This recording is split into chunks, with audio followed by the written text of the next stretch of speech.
Minasan, konnichiwa. Dengan Nippon Time di sini. Pada video kali ini kita akan membahas tentang te imas dan te arimas yang menunjukkan kondisi di depan mata. Di mana pola kalimat ini memang cukup membingungkan minasan ya bagi pembelajar bahasa Jepang tingkat dasar. Oleh karena itu, pada kesempatan kali ini kita akan mencoba membahas tuntas apa perbedaan pola kalimat te imas dan te arimas. Baik, langsung saja kita simak penjelasan berikut. Di sini ada seorang laki-laki melihat jendela atau mado dalam keadaan terbuka. Kemudian saya akan menampilkan dua pola kalimat atau dua kalimat. Doa ga aite imasu, si laki-lakinya ngomong seperti itu, atau doa o aite arimasu. Mana yang benar ini minasan?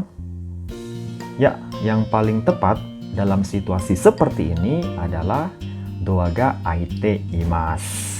Sedangkan untuk yang doa o aite arimasu ini sebenarnya ungrammatical atau secara tata bahasa ini salah. Kemudian ini ada ilustrasi lagi. Beberapa waktu yang lalu, onna no hito ga mado akemashita.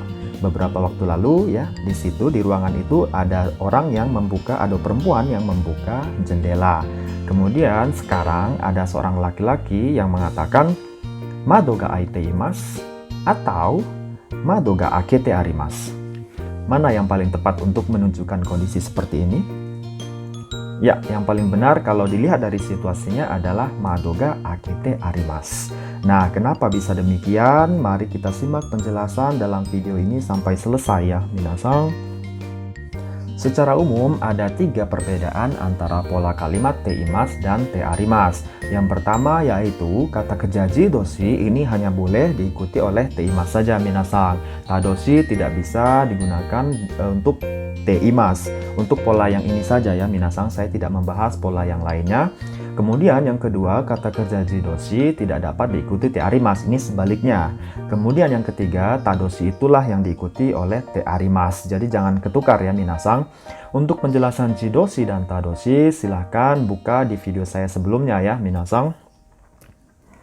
Kemudian polanya adalah untuk te imasu yang pertama ini ada kata ga atau partikel ga plus jidoshi plus te imasu. Jadi jidoshi itu memang hanya digunakan untuk te imasu. Gunanya untuk apa pola yang ini? Pola ini digunakan untuk mendeskripsikan keadaan yang ada di depan mata. Jadi fokusnya yang jidoshi plus te imasu ini hanya keadaan yang ada di depan mata saja, tidak memperhatikan kondisi-kondisi lainnya. Kita kembali ke contoh yang pertama tadi. Di sini ada seorang laki-laki yang melihat keadaan jendelanya terbuka. Kemudian laki-laki mengatakan, mado ga aite imasu. Mado ga aite imasu. Jadi fokus si laki-laki ini hanya pada keadaan jendelanya terbuka saja minasan. Tidak memperhatikan atau fokus ke unsur-unsur yang lainnya. Jadi memang pure atau murni fokus atau mendeskripsikan sesuatu yang ada di depan matanya. Atau kondisi yang ada di depan matanya saja. Nah, ini akan saya berikan beberapa contoh kalimat yang untuk te imasu. Ingat, te imasu itu pasangannya harus jidoshi. Yang pertama, denki ga suite imasu. Listriknya dalam keadaan nyala. Suite imasu di sini berasal dari kata sukimasu, jidoshi. Maka ini boleh ya, denki ga suite imasu. Listriknya dalam keadaan nyala. Kemudian contoh yang kedua, doa ga shimatte imasu. Shimatte imasu merupakan bentuk jidoshi dari kata shimarimasu. Pintunya tertutup ya, dalam keadaan tertutup. Kemudian yang ketiga, hito ga narande imasu. Narande imasu adalah kata narabimasu. Jidoshi juga minasan, orang-orang dalam keadaan berbaris atau antri. Kemudian yang keempat, denki ga kiete imasu. Dari kata kiemasu ini juga jidoshi, lampunya dalam keadaan padam. Jadi pola jidoshi te imasu ini memang fokusnya hanya pada keadaan yang ada di depan matanya saja. Jadi yang dideskripsikan itu yang ada di depan matanya. Nah, bagaimana dengan pola te arimasu? Te arimasu juga menggunakan kata bantu ga, ini jangan lupa. Kemudian tadoshi, kata kerjanya tidak boleh jidoshi, plus arimas, begitu. Nah, pola ini juga digunakan untuk mendeskripsikan keadaan yang ada di depan mata, di mana fokusnya adalah adanya orang yang melakukan perbuatan, sehingga menghasilkan keadaan di depan mata tersebut. Jadi ini mendeskripsikannya lebih luas, minasang, tidak hanya pada fokus atau perhatiannya ke keadaan yang ada di depan matanya saja, tetapi juga adanya orang yang melakukan aktivitas tersebut, sehingga terjadilah kondisi yang ada di depan matanya itu. Jadi fokusnya sedikit berbeda dengan yang teimas. Kita lihat langsung contohnya. Ini ilustrasi yang pertama tadi saya munculkan kembali. Misalnya beberapa waktu lalu ada perempuan yang mado o akemashita. Ini mado akemashita. Kemudian di ruangan yang sama, ini ada ibu-ibu nih.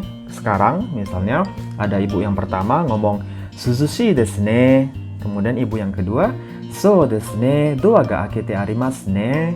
Nah, fokus si ibu yang kedua ini adalah tidak hanya pada kondisi jendela yang terbuka, tetapi dia juga menyampaikan, mendeskripsikan bahwa oh itu ada yang membuka sebelumnya loh, sehingga sekarang keadaannya terbuka. Jadi fokusnya yang berbeda dengan teimas, tidak hanya pada fokus keadaan di depan mata, tetapi juga ke orang yang melakukan atau aktivitas sebelumnya yang melakukan itu, sehingga terjadilah kondisi sekarang. Nah, ini ada beberapa contoh dari te arimas, tadoshi ya, minasang, jangan lupa. Yang pertama ada koko ni kaite arimas. Dari kata kakimas ini juga tadoshi, tertulis di sini ya, tertulis di sini. Kemudian nomor 2, sukue no ue ni kasa ga oite arimasu. Ini kata oite berasal dari okimas, tadoshi juga meletakkan. Di atas atau payungnya terletak di atas meja. Ini sukue no ue ni kasa ga oite arimasu. Jadi sebelum ini juga menyampaikan bahwa oh sebelumnya ada yang meletakkan payung itu di atas meja, sehingga sekarang keadaan payungnya terletak di meja ini. Kemudian contoh yang ketiga, kabe ni ega kakete arimasu. Dari kata kakemas ini juga tadoshi, menggantungkan, menjadi kakete arimasu. Lukisan tergantung di dinding. Ini juga fokusnya tidak hanya lukisan itu tergantung, tapi sebelumnya juga ada yang menggantungkan loh, sehingga terjadi atau adanya lukisan tergantung di dinding. Sebenarnya kita bisa memahami minasang, tadoshi itu kan memang ada yang melakukan begitu. Nah, kenapa jidoshi tidak bisa untuk te arimasu? Karena ini juga mendeskripsikan adanya orang yang melakukan itu. Ini sehingga memang yang pola kalimat juga tadoshi. Nah, ini ada beberapa latihan. Kita coba menjawab minasang. Yang pertama ada kurumaga, kemudian nani teimasu. Ini jawabannya yang benar adalah tomate imasu atau tomete. Ya, karena di sini